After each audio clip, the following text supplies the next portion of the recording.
কাদিরগঞ্জের পুকুরপাড়ের এই বাড়িগুলো সাবেক মেয়র AHM খায়রুজ্জামানের পৈতৃক ভিটা। বসবাস করেন তার চাচা, চাচাতো ভাইসহ স্বজনরা। শুক্রবার রাত 1:30 থেকে এই বাড়িগুলো ঘিরে অভিযান শুরু করে সেনাবাহিনীর সদস্যরা। শনিবার বেলা বাড়লে আসে পুলিশের বিশেষ দল CRT। খায়রুজ্জামানের চাচাতো ভাই মুনতাসির আল অনিন্দের মালিকানাধীন ডক্টর ইংলিশ কোচিং সেন্টারে অভিযান চালিয়ে পাওয়া যায় 2টি বিদেশি এয়ারগান, 1টি রিভলভার, 6টি দেশীয় অস্ত্র, GPS, ওয়াকিটকি ও বাইনোকুলার সহ বিস্ফোরক তৈরির সরঞ্জাম। আগ্নেয়াস্ত্রের সন্ধানে তল্লাশি চালানো হয় কোচিংয়ের পাশের পুকুরেও। ডক্টর ইংলিশের যে CEO অনিন্দ ভাই, তো শুনলাম নাকি এর কাছে নাকি সব অবৈধ অস্ত্রপাতি সব জমা করা আছে। আসলে দেখছি কাল রাত থেকে দেখছি যেখানে অভিযান চলছে, অনেক কিছু বলে পাওয়া গেছে বলে এই সে।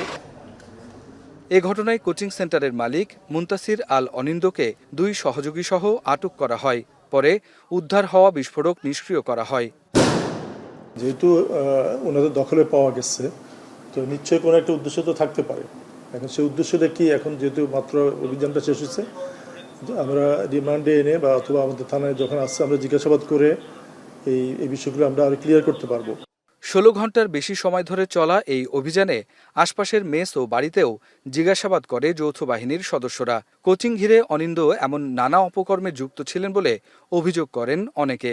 প্রফেসরকে হত্যা করার সাথে অভিযুক্ত আছে এবং যার পরে উনি পলাতক ছিলেন, কিন্তু যেহেতু লিটন সাবেক মেয়র লিটনের আত্মীয় হওয়ার কারণে উনি এখানে শেল্টার পান। কল্পনার বাইরে যে এখানে এই জিনিস থাকবে শিক্ষা প্রতিষ্ঠানে, এটা তো ভাবাই যায় না। এটা একটা রাষ্ট্রদ্রোহ, রাষ্ট্রের বিপরীত এক কথায়। তা আমরা চাই তার একটা তদন্ত করে যেন একটা সুষ্ঠু বিচার হয়। আটক অনিন্দ হলি আর্টিজানের জঙ্গি হামলা ও রাজশাহী বিশ্ববিদ্যালয়ের ইংরেজি বিভাগের শিক্ষক ডক্টর রেজাউল করিম সিদ্দিকী হত্যায় আসামি ছিলেন। স্থানীয়রা জানান, চাচাতো ভাই খায়রুজ্জামান সাবেক মেয়র ও বাবা শফিউল আলম লাটকু বিএনপির সাবেক সহসভাপতি হওয়ায় রাজনৈতিক ক্ষমতায় বারবার পার পেয়ে যান তিনি।